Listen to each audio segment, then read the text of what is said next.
Assalamualaikum, terima kasih sudah klik video ini. Apa kabar nih teman-teman? Semoga semua sehat, bahagia, dan tentunya rezeki juga lancar jaya, amin.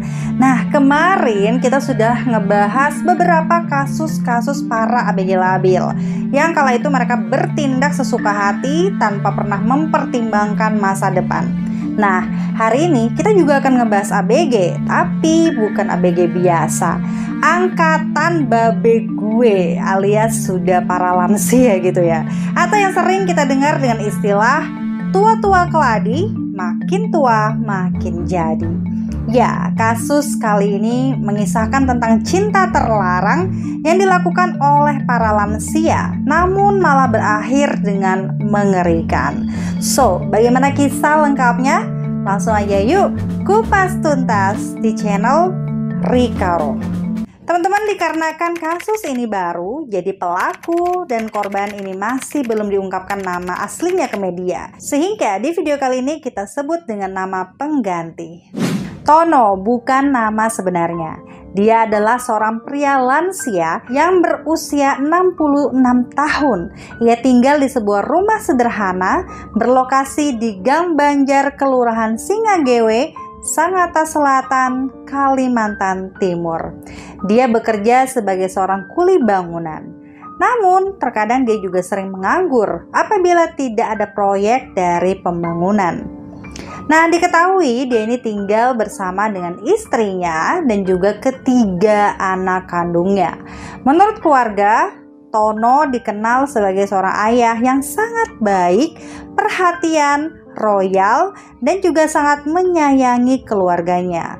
Bahkan beberapa tetangganya mengatakan bahwa Tono seringkali bergabung dan membantu apabila ada acara bakti sosial di kampungnya. Nah, selain dikenal begitu baik, Tono juga dikenal sebagai seorang warga yang sangat sopan, ramah, dan juga selalu menyapa warga lainnya.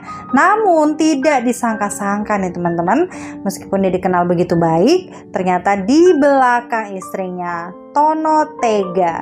Dia mempunyai seorang selingkuhan yang bernama Tini. Tini bukan nama sebenarnya, adalah seorang janda yang tinggal sendirian di sebuah kontrakan berlokasi di Jalan Asadiah, Sangatta Utara, Kalimantan Timur. Nah, tanpa sepengetahuan keluarganya di rumah, ternyata Tono dan juga Tini ini sudah menjalin hubungan selama kurang lebih 9 tahun. Wow, lama banget nih. Bahkan keduanya juga sudah sering melakukan kegiatan intim jikalau Tono berkunjung ke kediaman Tini. Karena teman-teman, ada beberapa portal berita yang memberikan informasi bahwa Tono dan Tini ini sudah tinggal satu atap tanpa adanya ikatan pernikahan. Awalnya hubungan keduanya ini baik-baik saja.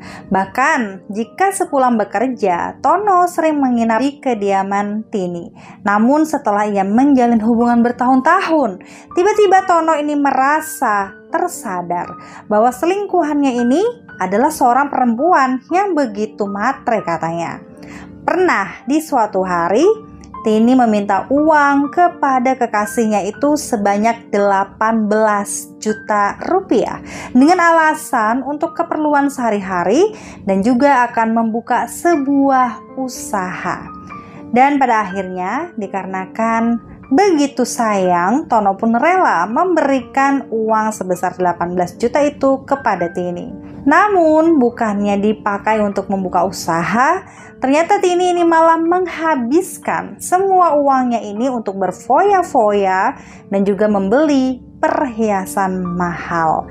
Nah, selain dikenal matre, diketahui Tini juga dikenal sebagai seorang perempuan yang kasar dan juga sering mengeluarkan kata-kata yang tidak sopan kepada Tono. Apalagi bila permintaannya tidak terpenuhi.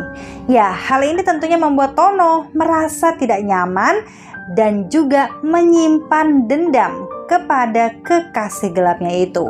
Hingga teman-teman, terjadilah kejadian yang sangat tidak diduga. Keributan di antara mereka berdua pun kian hari semakin memuncak. Puncaknya, pada pertengahan bulan Januari di tahun 2022, di saat Tono ini berkunjung ke rumah Tini, lagi-lagi Tini malah meminta uang sebanyak 2 juta rupiah kepadanya. Namun dikarenakan Tono pada kala itu kehabisan uang, dia pun tidak bisa memberikan uang tersebut kepada Tini. Yah, emosi karena tidak diberi uang, Tini ini malah menghina Tono dengan kata-kata yang begitu kasar dan juga tidak sopan. Bahkan dia juga sempat menghina Tono nih teman-teman dengan perkataan begini. Dasar pria miskin dan menjijikan, mau selingkuh tapi nggak punya modal. Tidak terima dihina seperti itu, akhirnya Tono pun merasa sakit hati dan dia memutuskan untuk menekan bagian leher Tini sangat kencang sampai Tini ini tidak bisa bernafas lagi. Ya, awalnya Tono ini hanya ingin memberikan pelajaran saja kepada Tini ya teman-teman, dan dia tidak punya niat untuk mencelakai Tini. Namun dikarenakan kala itu cekikannya tersebut begitu kuat, hal ini mengakibatkan Tini kehabisan nafas sampai pada akhirnya dia pun meninggal di tempat. Mengetahui bahwa selingkuhannya ini ternyata sudah tak bernafas, Tono kemudian panik nih teman-teman dan langsung menutupi seluruh tubuh Tini menggunakan selimut dan juga bantal. Setelah itu, Tono pun memutuskan untuk langsung kabur dari rumah tersebut dan dia menggembok pintu kontrakan dari luar. Nah, dikarenakan kala itu takut nih aksinya akan ketahuan, dia malah memutuskan untuk pergi ke sebuah jembatan yang berlokasi di daerah Kampung Kajang. Nyata, di sana dia kala itu berencana ingin mengakhiri hidupnya dengan cara loncat nih dari jembatan tersebut. Namun, aksinya ini ketahuan oleh warga setempat yang kala itu langsung menolong dan menyelamatkan Tono dari sungai.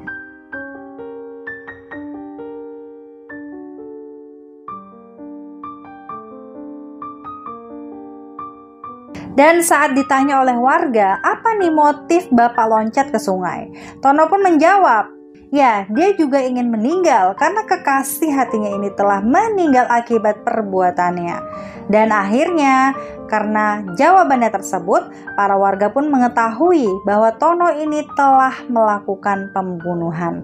Mereka pun melaporkan kejadian tersebut kepada pihak kepolisian. Selain itu, Tono juga dibawa ke Puskesmas Sangatta Utara untuk mendapatkan perawatan medis terlebih dahulu.